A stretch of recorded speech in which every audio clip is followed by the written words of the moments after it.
Assalamualaikum warahmatullahi wabarakatuh. Perkenalkan, saya Syahira Aidila Adha, NPM 2408260182. Di sini saya akan mempresentasikan glandula pineal dan glandula tiroidea. Yang pertama, glandula pineal secara anatomi yang merupakan organ endokrin kecil di dalam otak yang mensekresikan hormon melatonin yang mengatur irama sirkadian pada tubuh. Lokasi dari glandula pineal berada pada garis tengah otak di antara kedua hemisferium cerebri rostal dari colliculi superior mesencephalon.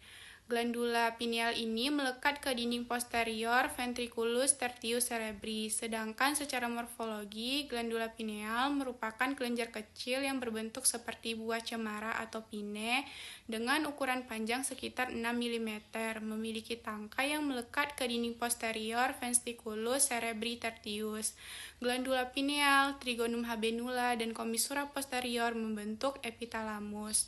Struktur dari jaringan glandula pineal memiliki dua tipe sel. Yang pertama ada pinealosit yang mensekresikan hormon, dan selanjutnya ada sel glia yang merupakan sel pendukung. Glandula pineal pada usia pertengahan umumnya mengalami kalsifikasi hingga dapat terdeteksi pada pencitraan radiologi. Histologi dari glandula pineal ini terdapat dua sel pada kelenjar pineal. Yang pertama itu ada sel pinealosit yang dimana intinya ini bulat atau bertekuk pada suatu sisi dan sitoplasmanya basofilik. Yang kedua ada sel astrosit, intinya panjang, tercat lebih jelas, berperan sebagai unsur penyokong. Glandula pineal tadi menghasilkan sel melatonin, di mana sel melatonin ini berfungsi sebagai yang pertama istirahat waktu malam bagi seluruh tubuh, jaringan, dan juga organ tubuh. Yang kedua sebagai buffer dari sistem imun, artinya ketika sistem imun melemah, melatonin memperkuat. Ketika sistem imun terlalu kuat tetapi tidak berimbang seperti pada keadaan autoimun atau hipersensitivitas, melatonin mengarah menuju ke titik homeostasis. Yang ketiga menghambat perkembangan tumor. Yang keempat sebagai penetral dari racun obat. Yang kelima berperan dalam fisiologi tulang. Yang keenam berperan dalam menangkap spesies radikal bebas, dan terakhir mempunyai efek antioksidan. Anatomi tiroidea. Secara anatominya, glandula tiroidea ini adalah organ endokrin yang terletak pada batang tubuh bagian anterior dari regio coli. Glandula tiroidea ini memproduksi hormon tiroid dan juga kalsitonin yang berkontribusi pada regulasi metabolisme pertumbuhan dan konsentrasi pada kalsium dalam serum. Lokasi dari glandula tiroidea ini terletak pada inferior dari cartilago tiroidea, posterior dari musculus thyroideus dan musculus sternoid, sehingga setinggi cervical 5 sampai thoracal 1. Isthmus glandula tiroidea terletak setinggi anulus, trachealis 2 dan 3. Kelenjar ini terletak pada trakea oleh trigonum suspensorius lateral. Secara morfologi, glandula tiroidea memiliki dua lobus yang dihubungkan oleh isthmus. Sering juga dijumpai lobus piramidalis yang menjalar ke atas dari isthmus. Konsentrasi lunak berwarna merah. Beratnya 10-15 gram pada dewasa normal.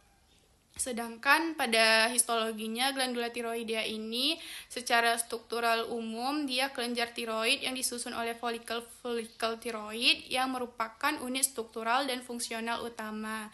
Folikel tiroid ini dia berbentuk bulat atau oval, tersusun padat, dibatasi oleh epitel folikular dan berisi kuboid di dalam lumen tengahnya. Koloid mengandung trigobulin, prekursor hormon tiroid. Terdapat dua jenis sel utama, yaitu sel folikular atau disebut juga sel utama yang berbentuk kuboid hingga kolumnar tergantung pada aktivitasnya, yang berfungsi untuk mensintesis tiroglobulin, mengambil iodin dari darah melalui transport aktif, mengubah tiroglobulin menjadi hormon T3 atau triodotironin, dan T4 atau tiroksin yang letaknya membentuk lapisan epitel yang mengelilingi kuboid. Yang kedua ada sel parafolikuler atau sel C atau disebut juga dengan sel clear cell.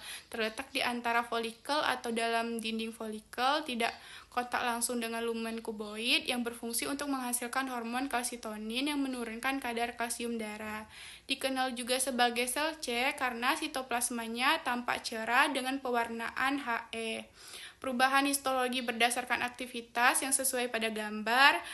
Pada yang aktif, dia epitelnya lebih tinggi atau kolumnar, kuboidnya itu cuma sedikit. Sedangkan pada gambar yang inaktif, dia epitelnya lebih gepeng atau squamous, sedangkan kuboidnya penuh dan padat.